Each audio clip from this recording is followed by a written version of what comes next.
Hi, I'm John McGinley. How can I help you? I want to start off by telling us a little bit about your involvement on the show. I created it. I thought it up.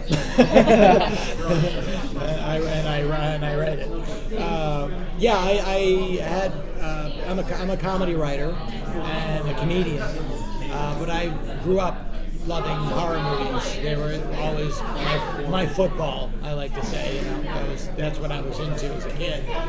And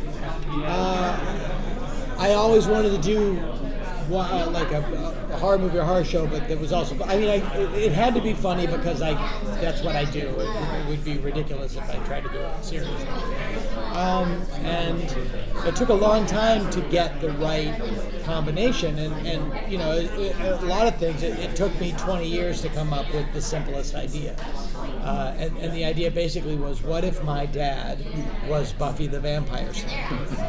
What if my dad, who I've described in life as Archie Bunker without the elegance and sophistication, what if he was a monster fighter? And the show fell out of my head very quickly from there. It kind of took form really quickly. As the seasons go on, do you find it harder to come up with things? I actually find it easier. Yeah. We only do 8 episodes a season, so that's a big part of it. But I have a lifetime of immersion in these things. So I'm always, I got to do that. Oh, I got to do that. Oh, I got to do that. And because John and Janet are real serious actors who built these characters before they ever stepped in front of the camera. They asked a lot of questions of me about the past lives of these characters that forced me to become a better writer, that forced me to really delve into the history of this and really sink the story support beams deep into the bedrock. And because of that, it allows you to go many other places. At the end of every season, I create a cliffhanger that really paints me into a corner for the next season. And on purpose? Yeah. I know where the show is going overall, and on the way it takes twists and turns. And I like creating problems for myself that I have to then solve. One of my favorite movies as a kid was Beneath the Planet of the Apes, and that ends with the world exploding. And there was a sequel the next year. So I always admired the fact that they blew up the Earth and had another movie.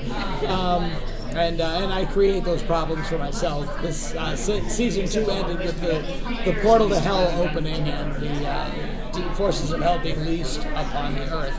And once I solve that, we go on and have other sorts of fun. But this season, having done that and solved that problem and then created a bigger problem that would carry us through the season, this season I have some real fan-centric episodes. We have an X-Files homage episode where the two vaguely familiar agents from the New Hampshire State Department of Paranormal Phenomena show up. We have a Godzilla salute with the Mothra fairies. So we have some really stuff for fans and then the overall story. The guest stars this year we have David Koechner from Anchorman, Scott Adsit from 30 Rock, Maria Bamford, Matt Bronger, Christopher Mintz-Plasse, Eddie Pepitone. We have a huge list. Over 2 seasons, we've seen some pretty outrageous monsters. Who's been your favorite so far? And then can you tease any beyond what you just said? Yeah, well, I can. Yeah, I guess.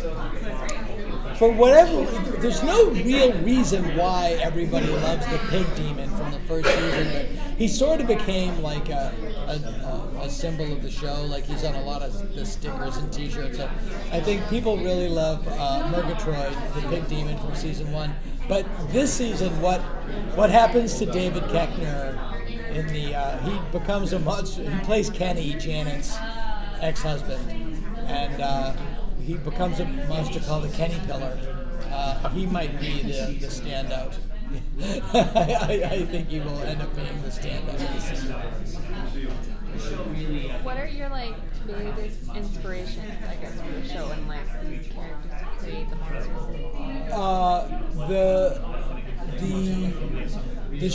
The overall architecture of the show is is the X-Files, in the sense that we have mythology episodes and standalone Monster of the Week episodes. The Monster of the Week episodes came from Kolchak the Night Stalker. That's where the X-Files got him. And I continue that. It looks, the visual language of the show is very much influenced by Dark Shadows, which was an old soap opera in the late 60s. It very feels much like a 70s drive-in horror movie. Like it really, a lot of people, I said I wanted it to feel like an old show that is being rerun, that people found. And people came in with Stranger Things, and this is before Stranger Things had aired. People came in with mid 80s kind of thing, and I was like, no, I mean further back. I want it to look like Last House on the Left, or The Hills Have Eyes. I want it to look like you're at a drive-in in 1973, and that's sort of the visual language of the show. It feels like an old show to be found. Do you like doing 8 shows, or would you rather do more? I like doing it. It's always nice to do more, but 8 shows also allows us to cram a lot in.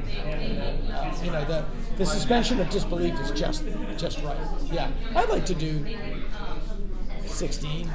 I think we could, but the way they show that, because television habits have changed, they show 2 a week, but most of the viewers come later.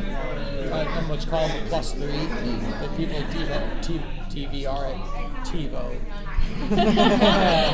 People DVR it and watch it later. And like this year we're premiering on Halloween, and I was like, no one's home on Halloween. Like, nobody watches it when there's anybody who watches it later. What can fans expect from the new season? Or what can you say, basically? We solve our unsolvable problems only to create bigger problems, and this season absolutely has something for everybody. We have the X-Files, the Night Stalker, Godzilla, Mothra Twins. We have a new demon named Horus. That's the commander of Hell's Army. There's a lot this season. Last question for you guys, Dana. The story is kind of like an old school like horror, and you have all these like witty, sarcastic, funny parts to it. Yeah. How do you balance that, and like what's a good balance? The way to balance it is, and I preface it with like, it's the reason I can do it is because it's the only thing I know how to do. It's like when you meet a ventriloquist that's really good, but they can't do anything else. That's me. I can do this. They have to live in simultaneous universes, in the sense that the horror movie doesn't know that you're being funny, and the people that are funny don't realize you're in a horror movie. The minute the monsters are funny or silly or winky or they're funny, all the air goes out of it. The horror movie, the scary stuff is scary, and the funny stuff is funny. And the funny stuff is only funny because it's really people just behaving normally. They're not behaving in heightened horror movie reality. They're behaving in normal people. And that's really the trick. It's really not that hard. But the secret is the scary stuff has to be scary. Yeah. And then you say Ghostbusters shouldn't work, and I'll say, you're right, I don't know why it does. It's Ghostbusters and Beetlejuice are the exceptions that prove the rule, so there you go. I think that's it. Thank you. Thank you so I hope much. that helped.